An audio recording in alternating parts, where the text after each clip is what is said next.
तलवार का उदाहरण आता है, जहाँ पर शहद का स्वाद सादा वेदनीय के अंतर्गत, और जो तलवार के माध्यम से अगर जीभ कट जाए तो जो पीड़ा हो रही है वो क्या है, असादा वेदनीय कर्म का है। ये जो जीव शहद लपेटी हुई तलवार को चख रहा है, उसको जिस समय शहद का मीठा स्वाद आ रहा है उसी समय पीड़ा हो रही है, या पीड़ा का समय अलग है और स्वाद का समय अलग है? एक ही समय है। ऐसे ही इस जीव को वेदनीय कर्म में साता असाता वेदनीय कर्म एक साथ चलते हैं। बस क्या होता है, किसी समय साता वेदनीय कर्म मुख्य हो जाता है और असाता वेदनीय कर्म गौण हो जाता है। जिस समय असाता वेदनीय कर्म गौण हुआ है उस समय हमें लगता है कि हम सर्वसुखी हैं, लेकिन सर्वसुखी नहीं है, क्योंकि पीछे पीछे असाता साथ साथ असाता वेदनीय कर्म का उदय भी चल रहा है। लेकिन उस समय क्या हुआ, उसकी अल्पता होने के कारण वो हमें दिखाई नहीं देता। इसी प्रकार से जब असाता वेदनीय कर्म का उदय प्रबल होता है तब साता वेदनीय कर्म कैसा हो जाता है, मंद हो जाता है। लेकिन ऐसा नहीं है कि साता वेदनीय कर्म का उदय ही नहीं चल रहा है, दोनों का उदय कैसा होगा, साथ साथ ही चलता है। और इसमें ये भी हम समझ सकते हैं कि हमारी दृष्टि उस समय किस पर है, वो निर्णय करता है कि हम किस समय सुखी हो रहे हैं और दुखी हो रहे हैं। जिस समय उसने शहद लपेटी तलवार चखी, अब उस जीव की दृष्टि अगर शहद पर है तो उसको पीड़ा का ज्ञान नहीं होगा, और अगर पीड़ा के ऊपर उसकी दृष्टि चली गई है तो शहद का उसको स्वाद नहीं आएगा। ऐसा ही हमारे साथ होता है। अगर हमने असाता वेदनीय कर्म के उदय पर दृष्टि डाली तो साता वेदनीय के 50 उदय भी हो रहे होंगे तो उन पर हमारा ध्यान नहीं जाएगा। और ऐसे ही अगर साता वेदनीय कर्म का मतलब एक ही कारण से साता वेदनीय कर्म का उदय हो रहा है तो 50 साता वेदनीय कर्म के उदय भी चल रहे हो तो उन पर दृष्टि हमारी नहीं जाती है। लेकिन दोनों कार्य कैसे करते हैं, उदय कैसा रहता है, प्रबलता और मंदता का अंतर है, उदय तो एक साथ ही चलता है। फिर मोहिनी कर्म में किसका उदाहरण आता है, हाँ, जो शराब पिया हुआ जो व्यक्ति होता है तो उसके कारण वह क्या भूल जाता है, अपना जो स्वरूप है वो भूल जाता है, पर का स्वरूप भूल जाता है। और ऐसे स्वरूप के भूलने पर अगर वह, इसकी जो परिभाषा आती है ना उसमें सद सतोर विशेषात रक्षोपलब्धे उन्मत्तवत्, वहां कहते हैं सद सतोर विशेषाद्य दक्षोपलब्धे, सत और असत का जैसी विशेषता सहित उसका श्रद्धान होना चाहिए, वैसा इसको श्रद्धान नहीं होता। उन्मत्त मतलब ये जो नशे में जो जीव है, अब यहाँ पर यह जीव अगर माता को माता भी कहे तो क्या है, उसका ज्ञान मिथ्या ही कहलाएगा, उसका श्रद्धान भी मिथ्या होगा, उसका चारित्र भी क्या होगा, मिथ्या ही कहा जाएगा। और अगर शराब पिया हुआ व्यक्ति नहीं है, पूर्ण होश में है, और अगर वो अपनी पत्नी को माता भी कह दे तो भी उसका श्रद्धान कैसा है, सत्य ही है, तो भी उसका ज्ञान सत्य है, उसका चारित्र भी सत्य के अंतर्गत ही आता है। वैसे मोह मदिरा के लिए भी उसका उदाहरण जैसे हम कहते हैं तो मदिरा पान के समान उसका उदाहरण कहा गया है।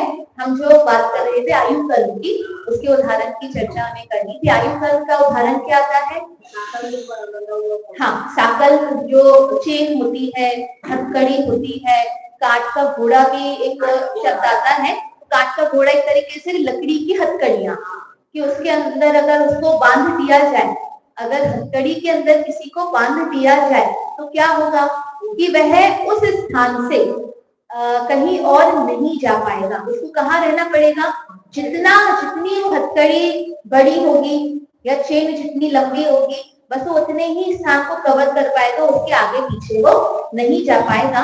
तो जैसे हथकड़ी या चेन इत्यादि किसी व्यक्ति को एक ही स्थान पर रोके रखती है, वैसे ही जो कर्म जीव को एक ही शरीर में रोके रखता है, एक ही स्थान पर रोके रखता है, उसी को क्या कहते हैं, उसी को आयु कर्म कहते हैं। अब मुझे बताइए आयु कितनी होती है, 4 होती है, गतियां कितनी होती है, 4 होती है, और नाम भी सेम है, मनुष्य, तिर्यंच, देव और नरक, ये भी आयु के नाम है, ये भी गति के नाम है। आयु में और गति में क्या अंतर है, आयु कर्म में तो वो रोके रखता है, गति में आकार हाँ हाँ कौन सी गति मिलेगी तो उस समय उसका आकार बदलना, उसकी गति का होता है। बिल्कुल, लेकिन आयु कर्म उस गति में रोके रखेगा। बिल्कुल, देखिए मुख्य जो भेद है वह तो यही है। आयु कर्म का काम क्या है? वो मात्र उस गति में या उस आयु में, मनुष्य, तिर्यंच, देव या नर, उसमें वो उतना जितनी भी उसकी आयु कर्म होगा, जितना भी उसका काल होगा, उसको कहाँ रहना पड़ेगा? उस आयु में रहना पड़ेगा। लेकिन जिस आयु में गया है उस आयु का शरीर भी उसको प्राप्त होगा। मनुष्य का शरीर अलग होता है, तिर्यंच का अलग है, देवों का अलग है और नारियों का अलग है। तो जैसी आयु हमें मिली है वैसा ही शरीर भी हमें मिलेगा। ये कौन निर्णय करेगा? ये गति का निर्णय करेगी।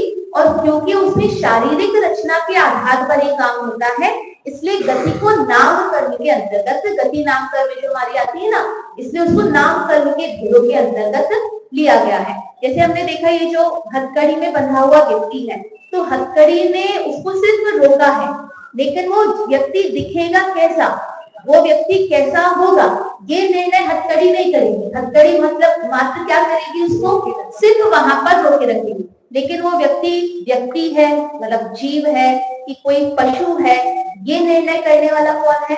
ये गति नाम कर्म है। मतलब जो शरीर की शारीरिक संरचना आयु के आधार पर, जैसी आयु है उसके आधार पर जो शारीरिक संरचना हमें प्राप्त होती है वो कैसी होती है? वो गति के माध्यम से होती है।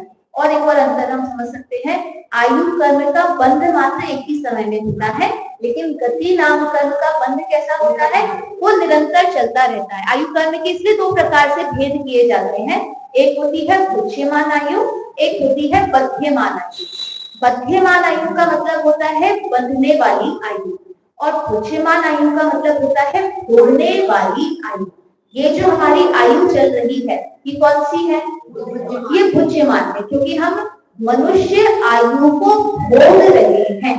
लेकिन हो सकता है हमने अगली आयु को भी बांध लिया हो, ठीक है, हो सकता है ना। किसी भी समय में हम उसको उसके मतलब वो विभाग रहते हैं, 8 बार, मतलब पहली बार में नहीं हुआ तो दूसरी बार में नहीं हुआ तो तीसरी बार, ऐसे 8 बार में कभी भी आपकी जो आयु है वो बन सकती है। तो उसका कोई जो समय है हमारे लिए निश्चित नहीं है, मतलब हमें नहीं पता कि किस समय हमारी जो आयु है वो बंध जाएगी। तो मान लीजिए अगर हम सबकी आयु बंध गई हो, तो वो जो आयु बंधी हुई आयु है उसका क्या होगा?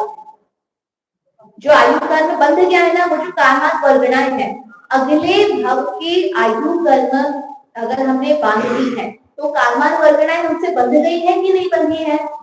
बंध गई है। लेकिन उसका क्या हो रहा है? कुछ नहीं हो रहा, वो मात्र हमारे साथ बंधी हुई है, उनका उदय नहीं आ रहा है। इसलिए वो मात्र, क्योंकि ऐसे आयु कर्म के साथ ही नहीं है, सारे कर्मों के साथ है कि आवश्यक नहीं है कि जिस समय वो कामान वर्गणाएं हमारे साथ बंधे, जैसा भी हमने परिणाम दिया है उसी समय जो कामान वर्गणाएं कर्म रूप परिणमित होकर हमसे बंधी है वो कार्य करना प्रारंभ कर दे, ऐसा आवश्यक नहीं है। वो प्रकृति और प्रदेश बंधन का बंधा है, यह स्थिति भी हम समझ सकते हैं, स्थिति के साथ बंधी है। लेकिन अनुभाग का जो उदय आना चाहिए या फल देने की जो शक्ति आनी चाहिए वो अभी उनकी उदय में नहीं आई है। तो हमारे साथ क्या होंगी? मात्र बंधी रहेंगे और कुछ उनका नहीं होगा। जिस समय उनकी स्थिति सत्ता में पड़ी हुई है, जिस समय उनकी स्थिति काल आता है उस समय उनका फल हमको मिलना प्रारंभ हो जाता है। तो एक ही समय में एक जीव के दो प्रकार की आयु हो सकती है।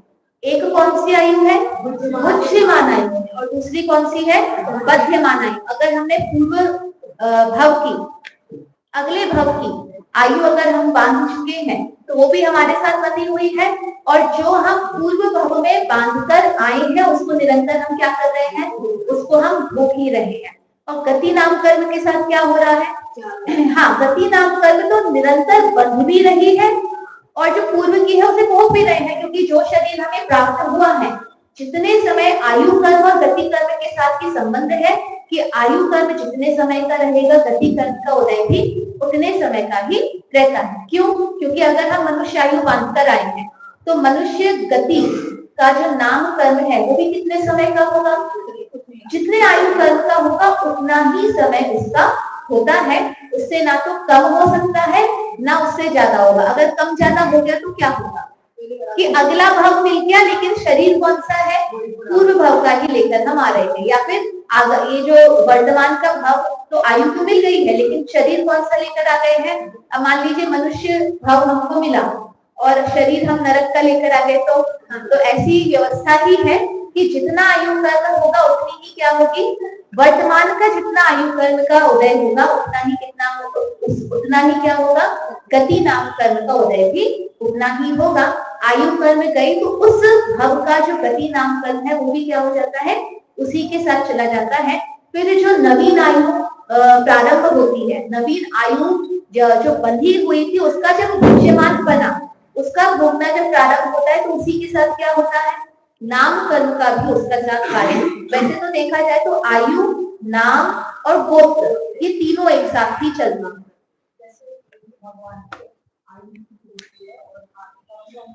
हाँ, समुद्घात कर लेते हैं, बराबर ही आते हैं।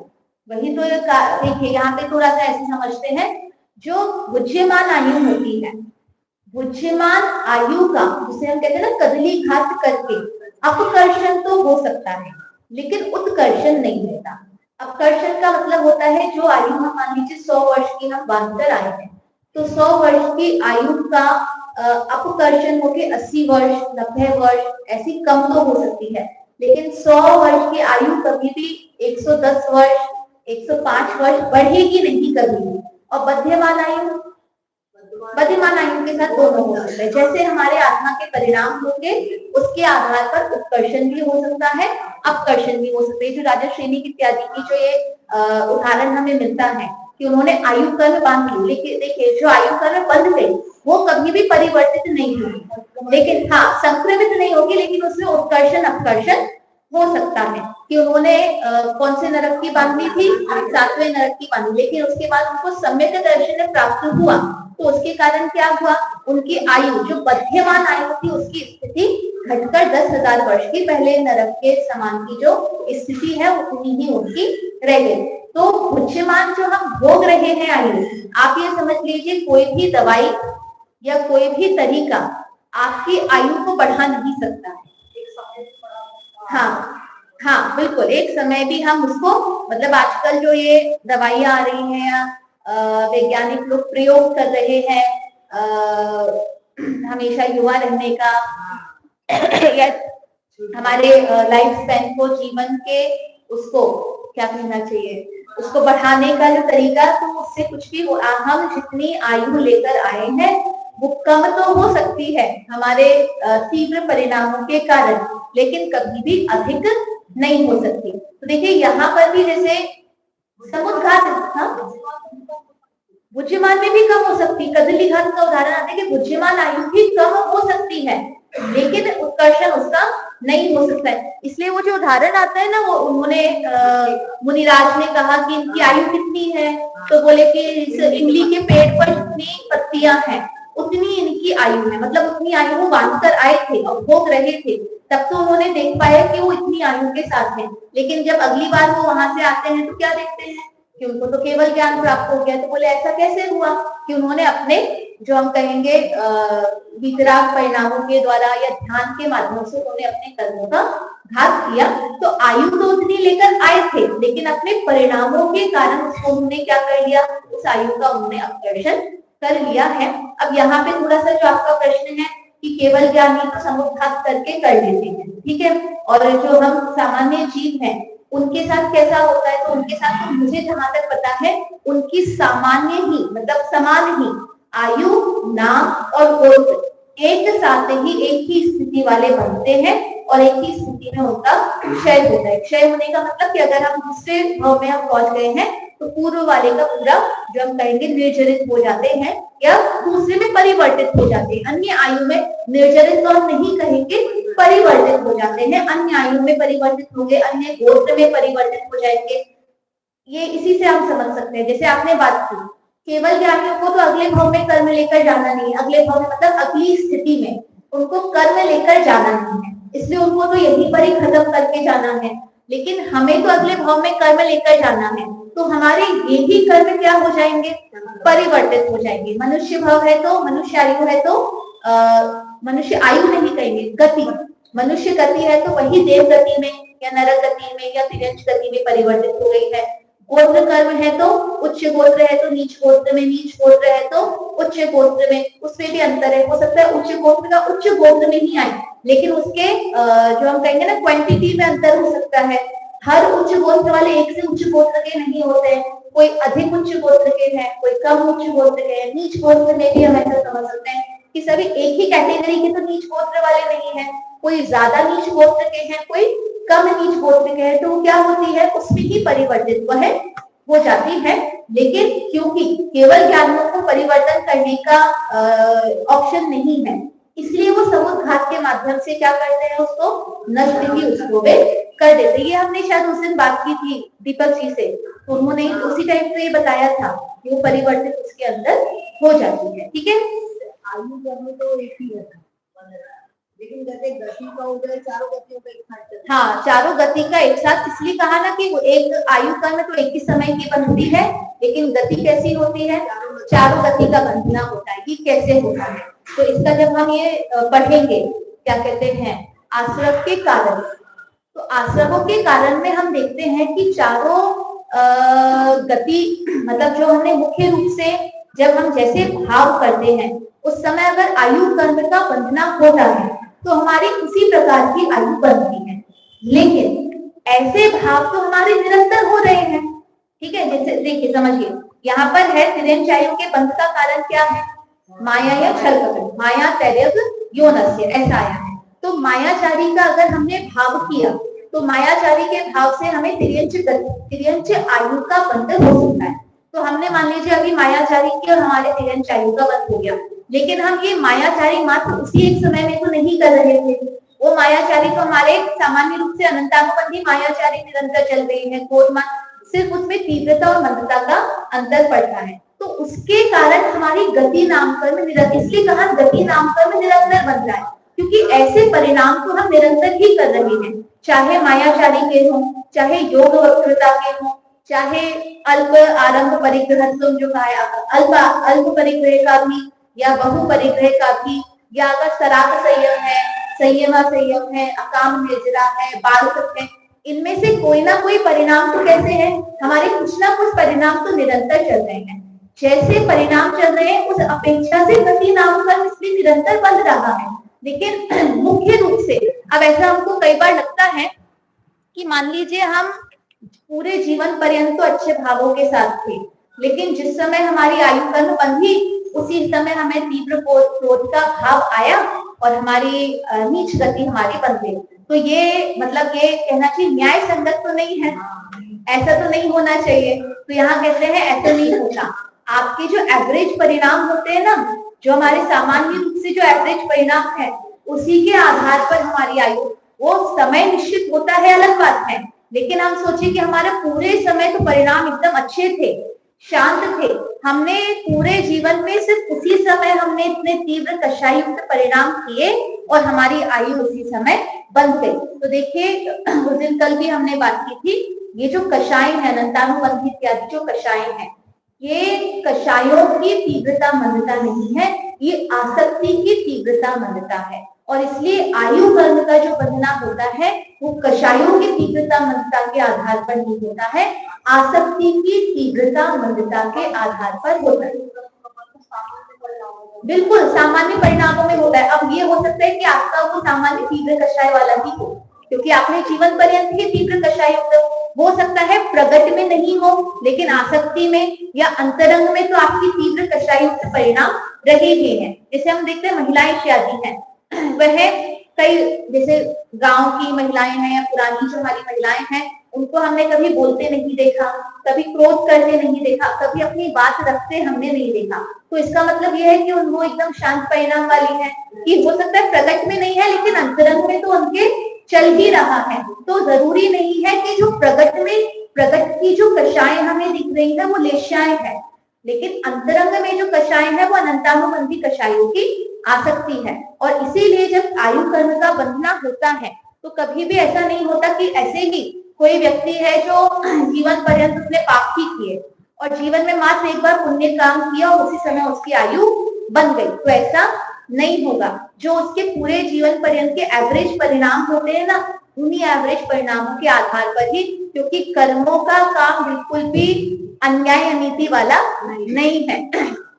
जैसे ये जो जड़ है उनको तो ज्ञान है नहीं, तो जो वस्तु जैसी है उसको वो वैसा ही बताते हैं का मतलब जो परिणाम जैसे हैं, जितने वेटेज के हैं, जितनी आसक्ति, जितनी वासना, जितनी तीव्रता मंदता के हैं, बिल्कुल एग्जैक्ट उतना ही कर्मों का बंधन उनके माध्यम से होता है। हम जो वेइंग मशीन में खड़े होते हैं तो वो वजन देखकर नहीं नापता, आप जितने हो, जैसे हो, उतना ही नापता है। बहुत उदाहरण इसके जो छोटे दादा है ना, वो उसको बहुत उदाहरण देते थे कि असली मतलब जो कहेंगे ना सही वेइंग मशीन कौन है, कि भाई जो उसको बनाने वाला मालिक भी होगा, उसका भी वजन का नाप तभी लेगा जब वो 1 रुपए डालेगा। जो पहले 1 रुपए डाल के वजन नापते थे ना, तो बोले अगर वो सही मशीन है, सही काम अगर वो कर रही है, तो चाहे वो उसका मालिक भी होगा तो उसका वजन वो फ्री में नहीं नापेगी, उसका वजन भी कब, जब उसको भी 1 रुपए डालना होगा तभी वो नापेगी। ऐसे ही कर्मों का काम है।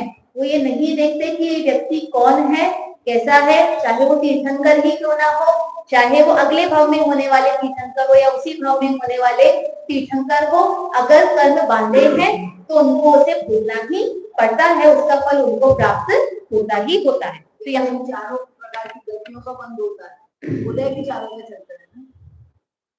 भुज्यमान आयु इसलिए कही है ना, भुज्यमान आयु जो भोगने वाली आयु है, तो उदय तो उसी का ही आ रहा है, तभी तो उसको भोग रहे हैं। गति का तो चारों का, वही हमने बात की। आयु कर्म एक समय का, एक ही समय बनता है और उसी जो बांधी है हमने, जैसे अभी हमने मनुष्य आयु बांधकर हम आए हैं, तो हमारे भोगने में या फल किसका मिल रहा है, एक ही आयु का हमें जो उदय है वो आ रहा है। लेकिन गति नाम कर्म में भी बंधना सबका हो रहा है, लेकिन उदय किसका आएगा, एक ही का आएगा। एक साथ चारों का कैसे आएगा? उसमें अंतर ऐसा आता है, मैं बताती हूँ। उसमें अंतर ऐसा आता है कि जैसे मान लीजिए एक मनुष्य है, वो मनुष्य एकदम सीधा शांत सरल सा, तो कहते गाय जैसा है, तो ये थोड़ा सा तिरंज नाम कर्म का। और कई बार हम देखते हैं कई लोगों को हम शक्लें भी ऐसी होती है ना कि हम कहते देखो ये गाय जैसी है, ये रैबिट जैसा है, ये बियर जैसा है ना। तो ये थोड़ा बहुत उसका प्रभाव हो सकता है।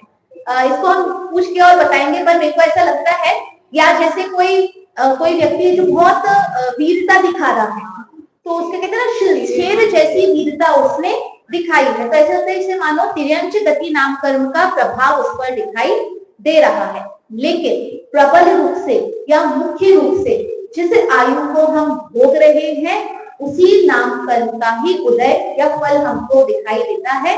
बाकी की गौण रूप से हो सकती है, लेकिन वह मतलब जो है ना प्रगट में हमको दिखाई नहीं देती, क्योंकि फिर तो ऐसे दिन भर में हम चारों ही गति के दिखने लगेंगे। तो हम कहते हैं ना नारकियों जैसे लड़ रहे हैं, तिरंचो जैसे लड़ रहे हैं, ये व्यक्ति तो देखो देवों के समान है, कितना शांत है, सरल है। वही बात हमने कही कि कभी वीरता दिखा रहा है, कभी शांत है, उसके आधार पर हम कह सकते हैं कि वो चारों गति नाम कर्म का जो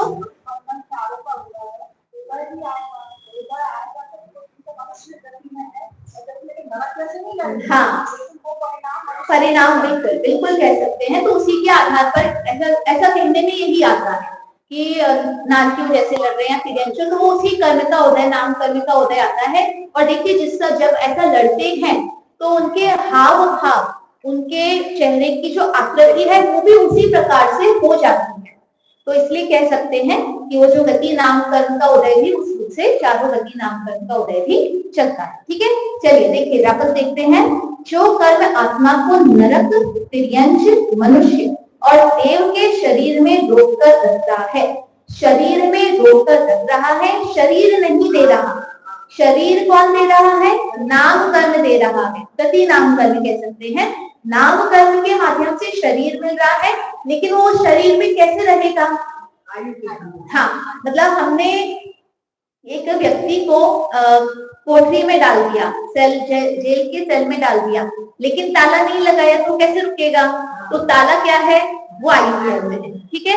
और वो जितनी जगह में वो रुका हुआ है, किसी की छोटी किसी की बड़ी, वो जो रुकी हुई जगह, वो जो जगह है वो क्या हो गई? वो गति कर्म हम कह सकते हैं, नाम कर्म हम कह सकते हैं, ठीक है।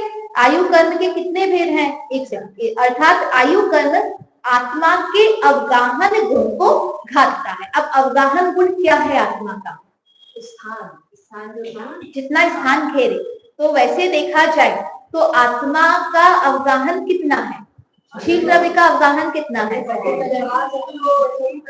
हाँ, और लोग वैसे निश्चय से कर सकते हैं। हाँ, देखिए तो बात वही आई, जीव द्रव्य का अगर अब हम अवगाहन को देखें तो कितना फैल सकता है? हाँ, पूरे 3 लोक प्रमाण जो है, तो लोक प्रमाण असंख्यात जो उसका प्रदेश है, इतने प्रदेश उसके हैं कि वो इतने पूरे फैल सकते हैं। लेकिन उसको इतने से शरीर में कौन रोक के रखता है? आयु कर्म में रोक के रखता है। अब बात आती है कि आयु कर्म का नाश होने के बाद सिद्धों को भी फिर पूरे उसमें रोके रहना चाहिए, क्योंकि अब तो शरीर ने अवगाहन गुण को घास रहा था, तो अवगाहन गुण को घासने के कारण वो पूरे लोक में फैल नहीं रहा था। लेकिन अब तो क्या हुआ है? अब तो शरीर छूट गया है और अवगाहन गुण जो है वो प्रकट हो गया है, आयु कर्म का नाश हो गया है। तो अब तो सिद्धों को कैसे रहना चाहिए? पूरे में रहना चाहिए। तो वो पूरे में क्यों नहीं रहते? पूर्व संस्कार वश। इसका उत्तर बस इतना ही रहता है, पूर्व संस्कार के कारण। पूर्व संस्कार मतलब क्योंकि अनादिकाल से कहें या पूर्व भाव में जिस शरीर में रहे थे, उस शरीर को छोड़ने के कारण, पूर्व संस्कार के कारण उनका आकार कैसा रहता है? हाँ, उनका आकार हाँ, अंतिम शरीर प्रमाण किंचित न्यून कोशाकार जो है वो रहता है। तो उसका उदाहरण जिसे हम देते हैं, जैसे पानी है, तो पानी का स्वभाव तो कैसा है? शीतल है, नहीं मतलब फैलने वाला है, प्रसारित होना उसका स्वभाव है। लेकिन अगर हमने उसको जमा दिया, पानी को हमने जमा दिया, तो जिस ट्रे में हमने जमाया तो किस आकार का रहेगा? उस आकार का रहेगा। अब वो जम गया है तो हमने निकाल दिया, अब वो ट्रे में नहीं है, लेकिन फिर भी किस आकार का है? उसी आकार का। जैसी भी ट्रे का आकार है, कटोरी में जमाया, प्लेट में जमाया, ग्लास में जमाया, जिसमें भी हमने जमाया था, वो किस आकार का रहेगा? जबकि वो जो आकार देने वाला ट्रे है वो अब नहीं है, लेकिन फिर भी पूर्व संस्कार के कारण वो किसके समान रहेगा? उस आकार के कारण रहेगा। ऐसे ही सिद्ध जीव जो हैं, यद्यपि निश्चय से तो वे भी कैसे हैं? लोक प्रमाण असंख्यात प्रदेश वाले हैं।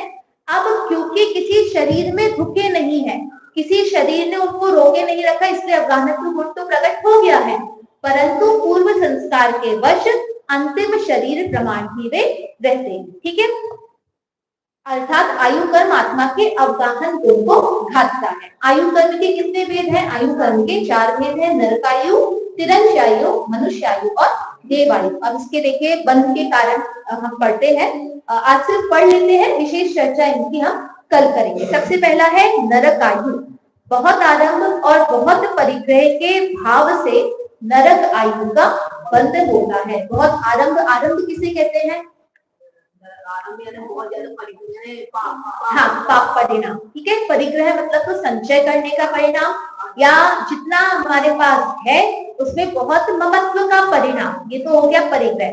और आरंभ इत्यादि होता है बहुत पाप इत्यादि के जो कार्य हम करते हैं, वो आरंभ आता है, जिसमें हम व्यापार इत्यादि के और हमारे घर इत्यादि के कार्य भी हम इसमें सम्मिलित करते हैं, जिसमें जैसे व्यापार इत्यादि में बहुत हिंसात्मक व्यापार भी हो सकता है और कम हिंसा वाला भी हो सकता है, पाप सहित कार्य।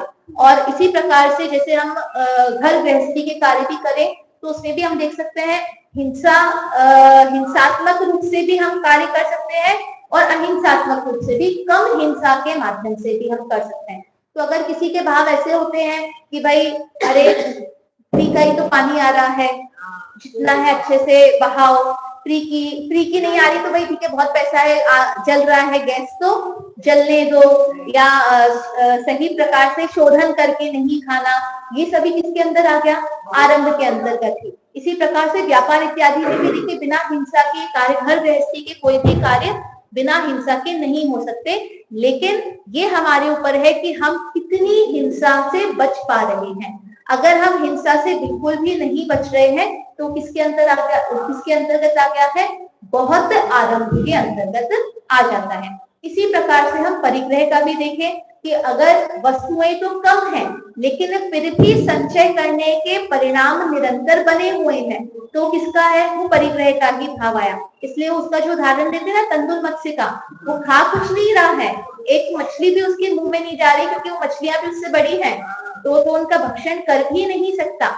लेकिन संचय करने का परिणाम कितना है कि अगर मैं होता तो सारी की सारी मछलियों का भक्षण मैं कर लेता, और उसके कारण ही क्या होता है? उसको नरक गति का, नरक आयु का बंध उसको होता है। तो यहाँ पे हमारे पास कितनी वस्तुएं हैं, ये तो परिग्रह मतलब परिग्रह का निर्णय इससे तो होता ही है कि हमें आवश्यकता कितनी है और हमने संचय कितना करके रखा हुआ है।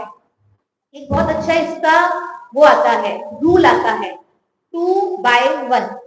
अगर 2 चीजें ली हैं तो एक चीज को छोड़ो, अगर वो एक चीज नहीं छोड़ पा रहे तो 2 चीजें अभी लो भी नहीं।